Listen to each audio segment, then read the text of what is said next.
noite. Graça, paz do nosso Senhor, digno do nosso louvor, da nossa vida. E é um prazer poder adorá-lo. Domingo passado, o pastor Johnny nos levou até o Getsemane. Nós fomos até o Getsemane. E no Getsemane, nós oramos com Jesus, a mesma oração de Jesus. Senhor, se possível, afaste de mim este cálice, esse sofrimento, essa fraqueza, essas provações, essas lutas, mas que seja feita a tua vontade, não a minha. E eu quero continuar a partir daí, do jardim do Getsemane. Eu convido vocês para abrirem a Bíblia na segunda carta de Paulo aos Coríntios, capítulo 12, versículos 9 e 10. Paulo está falando sobre um espinho na carne, um sofrimento que não vai embora, uma provação que não abandona. E aí ele diz assim: então o Senhor me disse, respondendo à minha oração: a minha graça é o que basta para você, porque o poder se aperfeiçoa na fraqueza. De boa vontade, pois, mais me gloriarei nas fraquezas, para que sobre mim repouse o poder de Cristo. Por isso, sinto prazer nas fraquezas, nos insultos, nas privações, nas perseguições, nas angústias, por amor de Cristo. Porque quando sou fraco, então é que sou forte.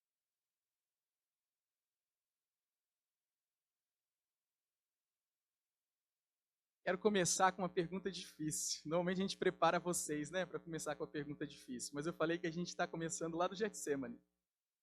Eu quero começar com essa pergunta: e se Deus tiver a intenção de trabalhar em nossas provações, em vez de simplesmente removê-las?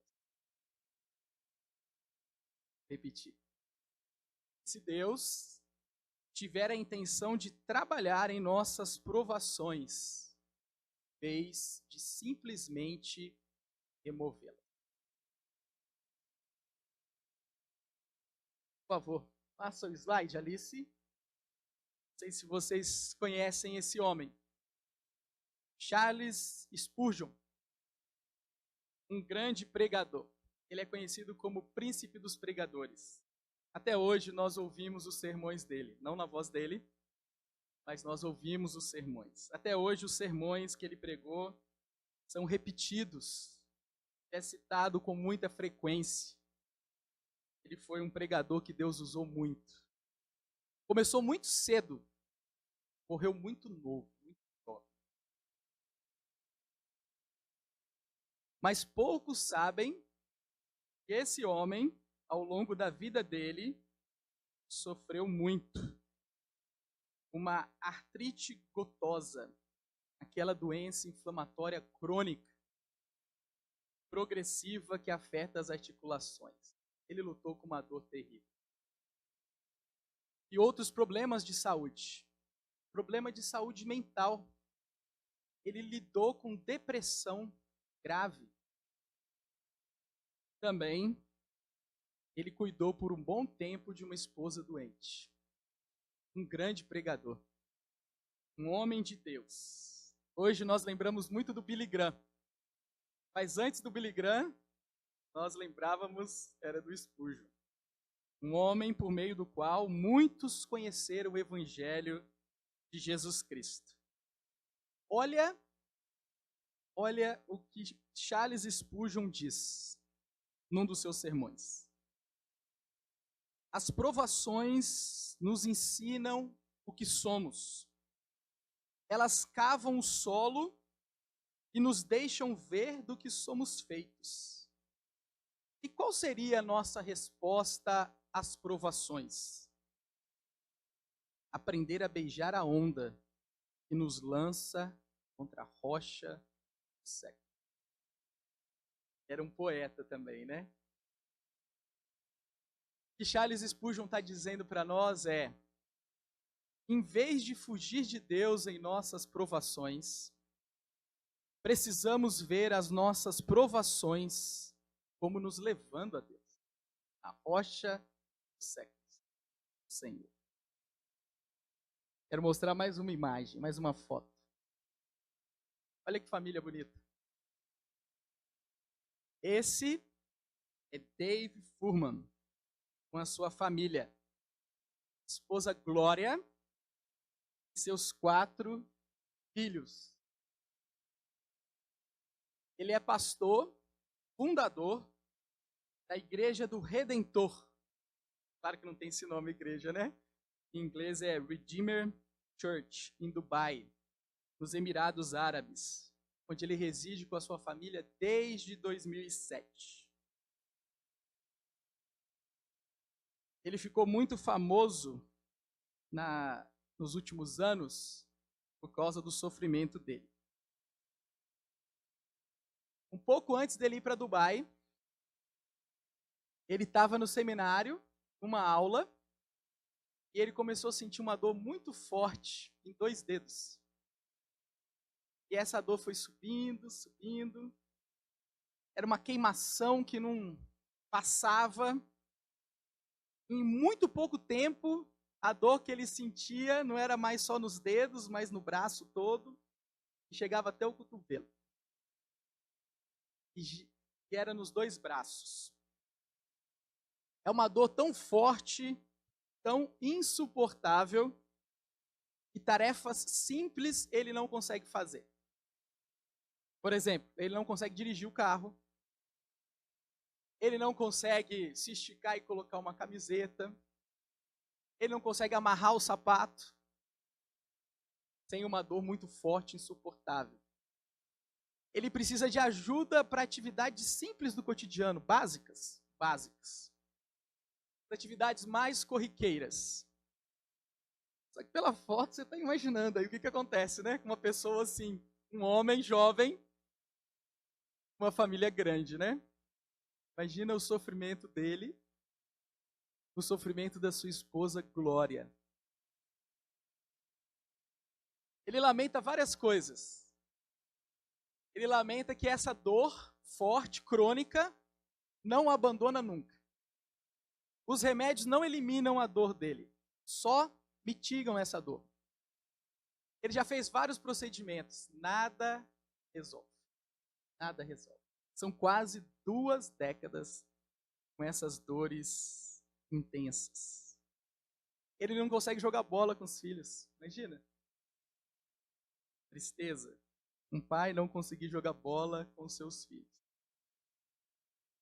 A esposa dele o assiste muito mais do que ele gostaria. No meio de tantas crianças pequenas. Quem é mãe sabe o que significa isso. Meus irmãos, olha essa frase dele. O Senhor me usou, um pastor fraco, para proclamar o poder e a força de um grande Deus. Não tenho ideia se um dia Deus me curará. Seria um grande milagre nesse momento. Tem uma igreja, irmãos, que foi fundada por essa família. Fundaram uma igreja numa situação dessa tão dramática, tão delicada. E ele diz o seguinte no próximo slide. Deus, em sua graça, sempre projeta provações para o nosso bem. Se eu estivesse falando isso, seria um absurdo. Mas não sou eu que estou falando isso. É o Dave Furman que está falando isso. Olhando para o estado e para a situação dele. Estado que muitas vezes lhe causa vergonha, timidez, angústia, o deixa deprimido. É ele que está falando isso. O texto que nós lemos, de 2 Coríntios, bem famoso, nos fala do apóstolo Paulo. A gente imagina ele como um gigante da fé. E é mesmo, faz parte dessa galeria dos gigantes da fé. Mas ele não se via assim. Sabe como ele se via? Abre a sua Bíblia, por favor, em 1 Coríntios, capítulo 2, versículo 3. Olha como Paulo se via.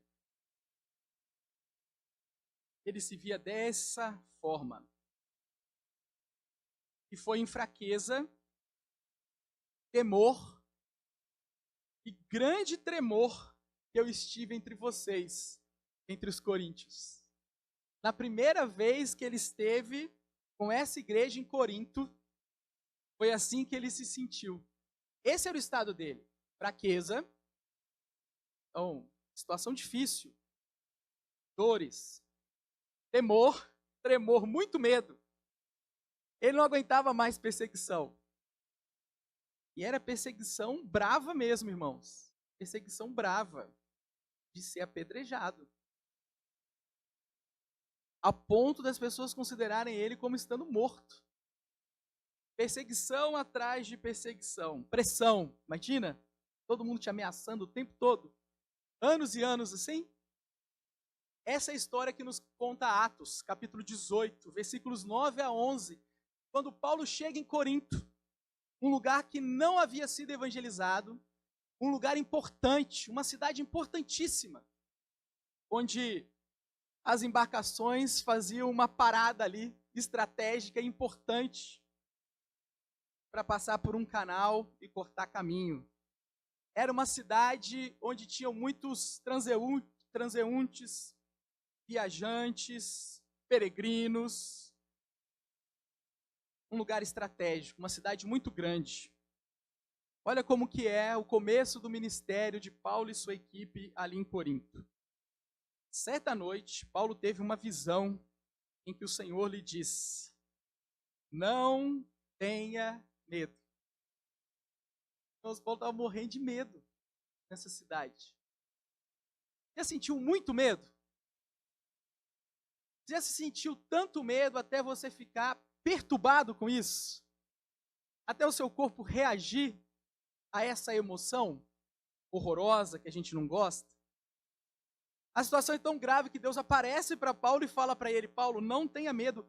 Pelo contrário, fale e não fique calado, porque eu estou com você. E ninguém ousará lhe fazer mal, pois tenho muito povo nessa cidade. Assim Paulo permaneceu em Corinto 1 ano e 6 meses, ensinando entre eles a palavra de Deus. E surgiu uma igreja. Um homem fraco, com medo, uma equipe fraca e com medo surgiu uma igreja. Paulo diz assim, em 1 Coríntios 2, a partir do versículo 1, vai ser projetado. Era assim que ele se enxergava. É assim que tudo aconteceu. Irmãos, quando eu estive com vocês anunciando-lhes o mistério de Deus, eu não o fiz com ostentação de linguagem ou de sabedoria. Essa era a expectativa naquele lugar, uma cultura helenista. Porque decidi nada saber entre vocês a não ser Jesus Cristo e este crucificado. E olha que impressionante. O corpo dele, o estado emocional dele, acompanhava o teor da mensagem, Cristo crucificado. E é nessa fraqueza que ele se sentia. E foi em fraqueza, temor e grande tremor que eu estive entre vocês. A minha palavra e a minha pregação não consistiram em linguagem persuasiva de sabedoria, mas em demonstração do Espírito e de poder, para que a fé que vocês têm não se apoiasse em sabedoria humana, mas no poder de Deus.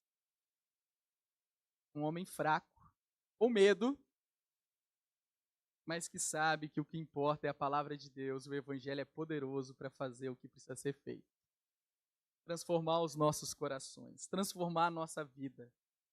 Isso não depende, não precisa de pessoas fortes. Não precisa. Na verdade, aqueles que se acham fortes, eles são inadequados para esse ministério, para essa missão.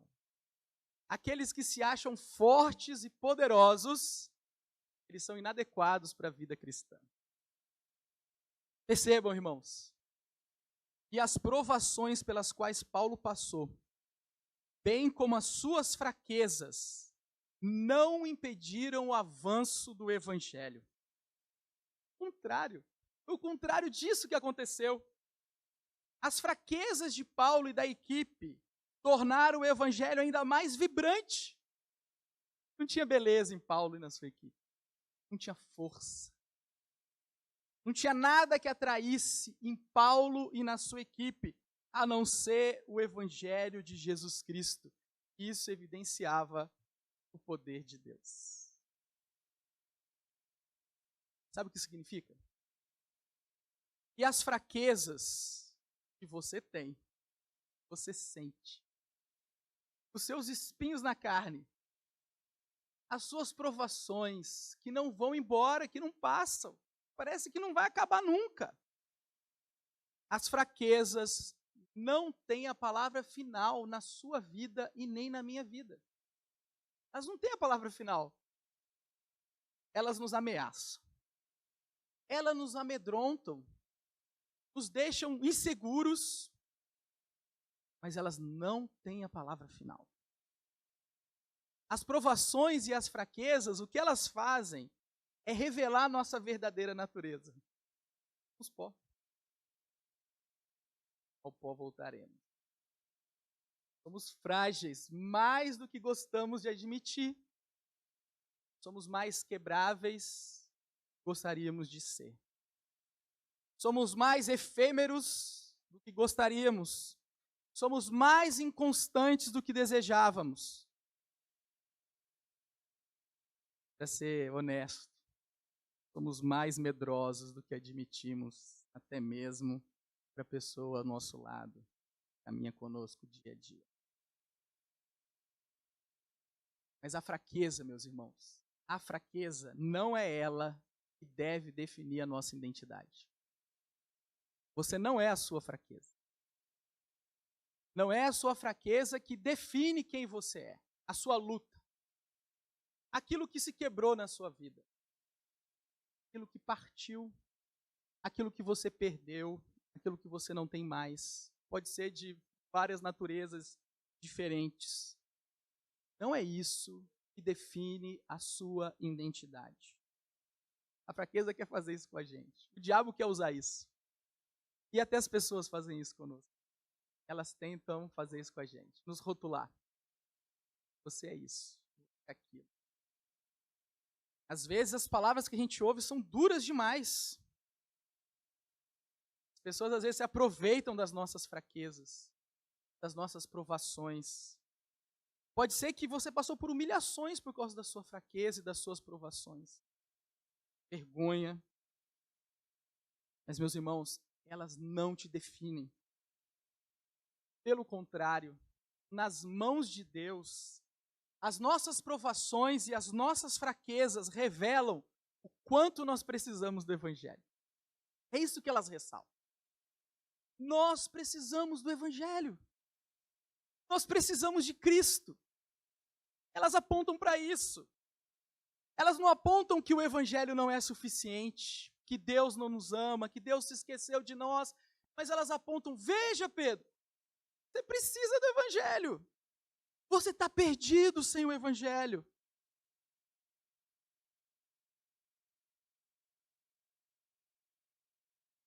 A gente pode aprender como Spurgeon, meus irmãos, no meio dessas tempestades. Vamos tentar aprender essa lição hoje à noite? Se você ainda não aprendeu essa lição, vamos tentar fazer isso juntos? Vamos tentar aprender a beijar a onda que nos lança contra a rocha dos séculos? Vamos tentar? Olha que impressionante o que 1 Coríntios 12, 2 Coríntios 12, 9 a 10 nos ensina.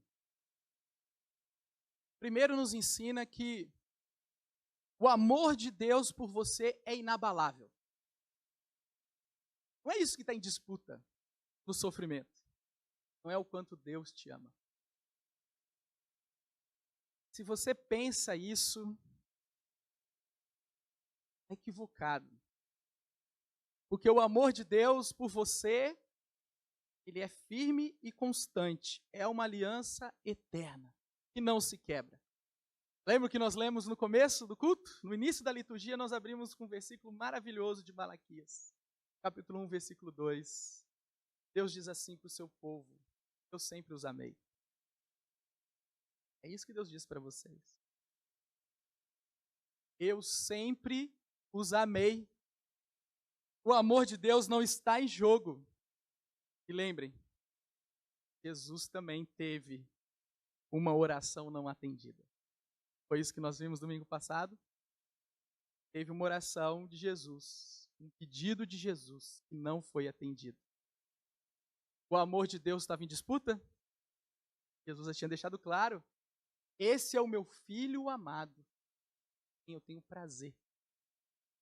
E por causa de Cristo, falo mesmo para cada um de nós, a Laís, o seu Jorge, a dona Helena, vocês são filhos amados de Deus, em que Deus tem prazer.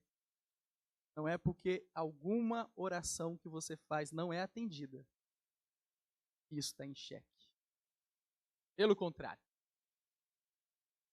O texto que está diante de nós nos lembra que a graça de Deus é suficiente, ou seja, ela é perfeitamente adequada, ela veste de forma justa, perfeita, o seu tamanho, no tamanho do seu desafio, no tamanho do seu problema, no tamanho do seu sofrimento. A graça de Deus é suficiente para a sua aprovação e para a sua fraqueza. Não é menos do que você precisa. Ela é proporcional. Os sofrimentos são desproporcionais, não são? Parece que tem alguns irmãos entre nós que sofrem muito mais do que nós. Parece que algumas pessoas entre nós têm uma cruz mais pesada para carregar, uma carga maior. A gente não sabe se é por causa do momento da vida, mas alguns parece que a história toda, o sofrimento é mais intenso. Mas, meus irmãos, esses irmãos recebem mais graça do que eu e você podemos imaginar. É uma graça abundante, transbordante, é uma medida cheia. Em 1 Coríntios 10, 13, a palavra de Deus diz assim: não sobreveio sobre vocês uma provação que vocês não pudessem resistir. Pelo contrário, Deus proverá escape. Deus proverá a solução. Deus proverá a saída. Deus proverá força. Deus proverá tudo o que é necessário para isso, o que está diante de nós. João Calvino diz assim: devemos suportar as aflições, mesmo que sejam duradouras, sabendo que somos extraordinariamente bem medicados, enquanto a graça de Deus atuar em nosso favor. O sofrimento é grande, a dor é grande, a doença é poderosa. O medicamento, ele é extraordinário. Ele é suficiente para medicar, ele é poderoso. O texto também nos revela algo muito impressionante. Que o poder dos homens e o poder de Deus não é a mesma coisa. Paulo está mostrando isso para os irmãos de Coríntios o tempo todo. A gente não tem tempo aqui para fazer esse exercício. Talvez numa escola dominical seja bem adequado. Mas ele mostra que não tem nada a ver o poder de Deus com o poder dos homens. E fica claro quando Paulo nos mostra que o poder de Deus brilha através das nossas fraquezas e provações, de acordo com os objetivos e as intenções de Deus. Meus irmãos, quando nós sofremos, o poder de Deus brilha na nossa vida. Às vezes você nem percebe, mas as pessoas ao seu redor percebem. Você já teve a experiência de visitar alguém em sofrimento para ir levar um consolo? E você chegou na casa desse crente e você saiu de lá consolado, confortado, renovado, cheio de ânimo. Eu tive uma experiência dessa o ano passado e no início desse ano. Eu fui visitar irmãos enfermos, doentes gravemente. Eu saí de lá com a minha fé fortalecida. Parecia que aquele irmão estava me encorajando. E era ele que estava sofrendo. É incrível, irmãos. Como acontece isso? É o poder de Deus na vida deles, irmãos nossos. É o poder de Deus, irmãos. É esse consolo maravilhoso de Deus. Eles não estão sozinhos. Eles estão muito bem acompanhados.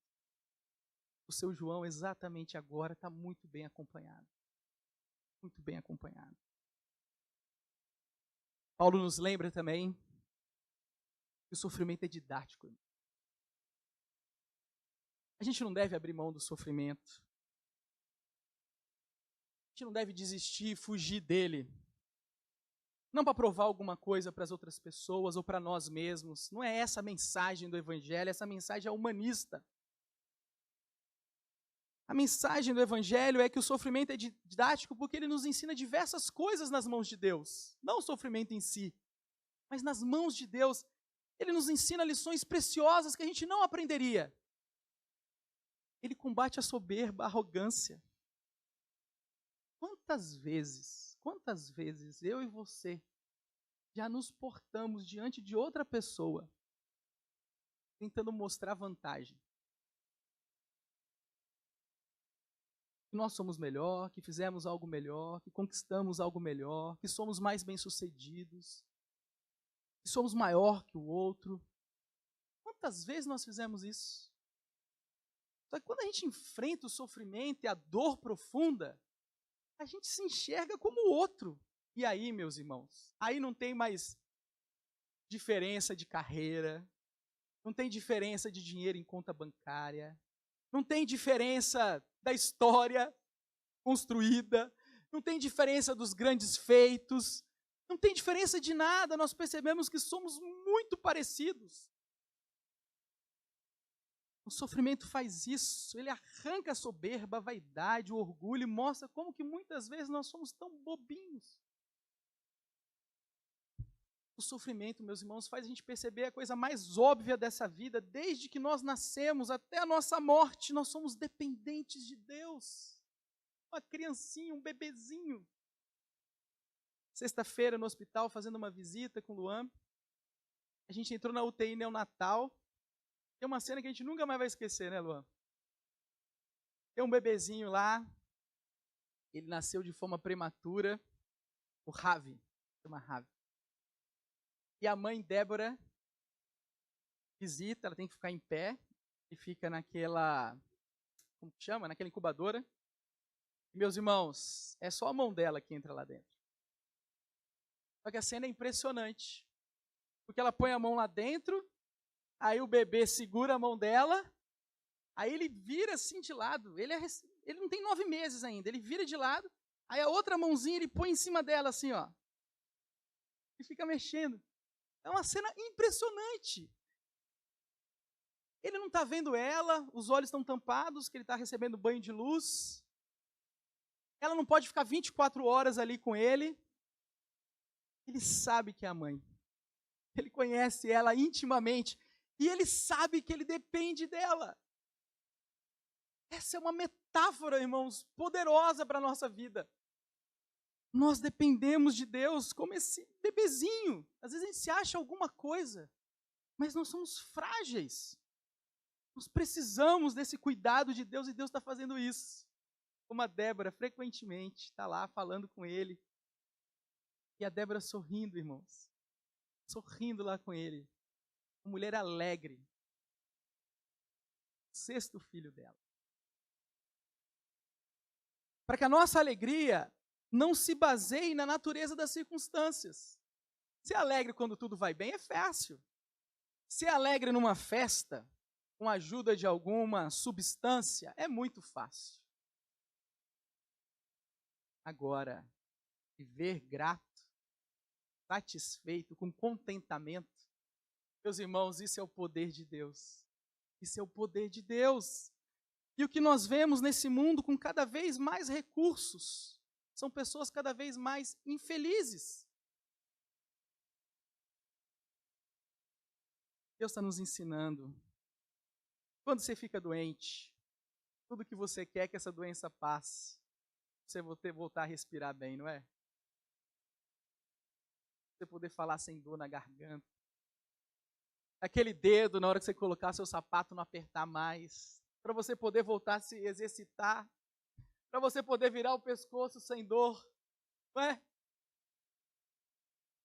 Meus irmãos, os sofrimentos nas mãos de Deus nos ensina que às vezes a gente está perdendo tempo. Está perdendo tempo. O sofrimento é didático porque nos faz observar as pequenas coisas, não as grandes. Nós ficamos com o olho nas grandes. E a gente esquece das pequenas. Elas passam rápido e a gente vai perdendo elas de vista. E o sofrimento faz isso. Eu ouvi uma notícia no sábado. Uma irmã nossa está em luto. Quando ela faleceu essa semana. E ela e a família estão vivendo essa tensão há alguns meses. Quando ela estava internado. E aí ele piorou. E aí ele pediu para chamar a família toda. Uma família grande. Todo mundo para lá para o hospital. E ele se despediu da família. Fiquei imaginando a cena dos patriarcas. Quando você lê Gênesis. Ele se despediu da família. Aí todo mundo foi embora. Ele jantou. Aí todo mundo, é meio manhoso, né? Já tinha ido para o hospital algumas vezes. Ele é manhoso, se alimentou. Foi só um drama. E aí poucas horas depois chega a notícia de que ele faleceu. Mas, irmãos, perceba a sabedoria desse homem. Perceba a sabedoria desse homem. Ele juntou a família. Deus deu essa dádiva para ele. Se despediu de todo mundo. E fez uma refeição. Antes de se despedir. Ele sabe o que é bom nessa vida. As pequenas coisas, irmãos. Nós esquecemos delas. O texto nos ensina também. Paulo nos mostra aqui claramente, em 2 Coríntios 12, 9 e 10. O sofrimento que você passa não te desqualifica para o serviço. Aí fora, dependendo da doença, a pessoa é aposentada, né? Na vida não existe isso, meus irmãos. Nenhum pai, nenhuma mãe é aposentado. Nenhum filho é aposentado. No reino de Deus é assim. O sofrimento não nos desqualifica para o serviço. É assim na sociedade, mas no reino de Deus não é. Pelo contrário, nas mãos de Deus o sofrimento vai fazer o contrário. Ele vai te capacitar para você poder servir melhor. Essa é a história de Dave Furman e da sua família. Eles são abundantes na obra e no reino de Deus. Em meio a grandes sofrimentos, o sofrimento capacita eles a servirem melhor. Porque não é o poder e a força deles. É o poder de Deus, do Evangelho, operando através de nós.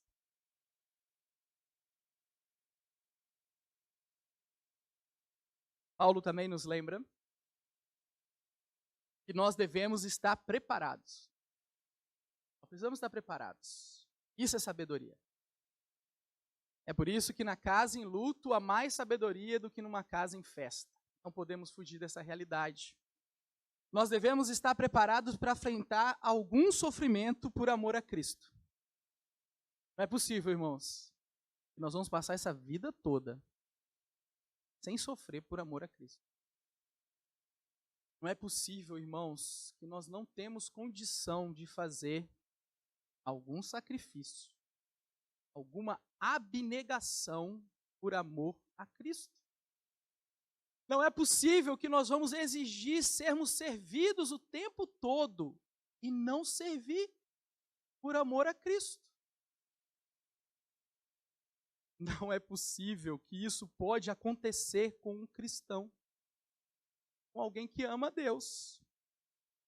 A falta dessa disposição, falo isso com muito temor, irmãos, a falta dessa disposição pode ser um sinal preocupante de que nossa fé não é genuína e nem salvadora. Falo isso com muito temor, irmãos. Sonde a si mesmo. Nós precisamos estar preparados para enfrentar algum sofrimento por amor a Cristo. Não provocar, mas enfrentar. E eu concluo. Paulo deixa bem claro isso. No sofrimento, o Espírito Santo forja em nós poder e força que nos moldam em humildade. A imagem de Jesus. O sofrimento de Jesus parecia a derrota dele. O sofrimento de Jesus, a fraqueza de Jesus, parecia que tudo estava perdido. Os apóstolos achavam isso. As pessoas ao redor achavam isso. Os líderes achavam isso. Os poderosos de Roma que estavam em Jerusalém achavam isso. O diabo achava isso. Mas a verdade, meus irmãos, é que no sofrimento e na fraqueza de Cristo se revelou o poder de Deus para nossa salvação. E o poder do Espírito é esse. O seu sofrimento, irmãos, o Espírito é poderoso para te moldar em humildade, fazer algo muito bonito, não só para você, mas principalmente para a glória de Deus, para as pessoas ao redor, para essa comunidade, para essa cidade. Ah, irmãos, imagina uma comunidade moldada profundamente pelo Espírito de Deus. Que coisa linda. É isso que nós ansiamos. Amém? Vamos orar?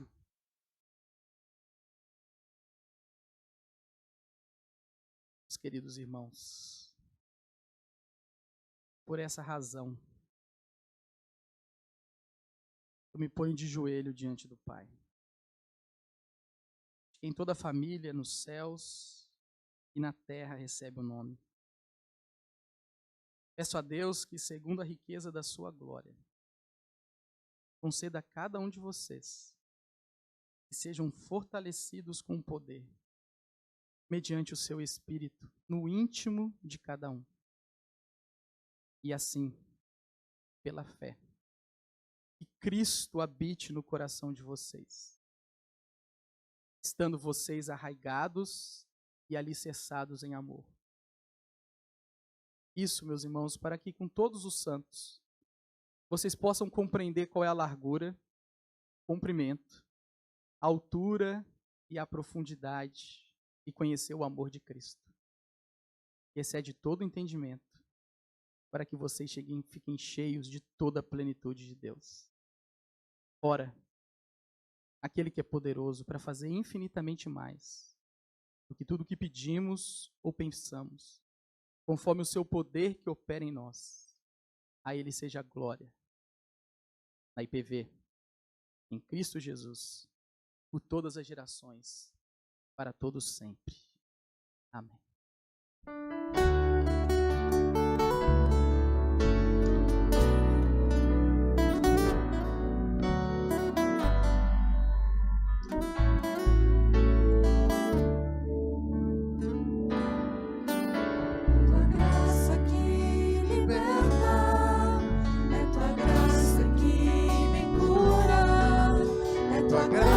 Que sustenta minha vida. Por teu sangue tenho acesso à tua graça preciosa. Te louvo, te amo, Jesus. É tua graça que liberta, é tua graça que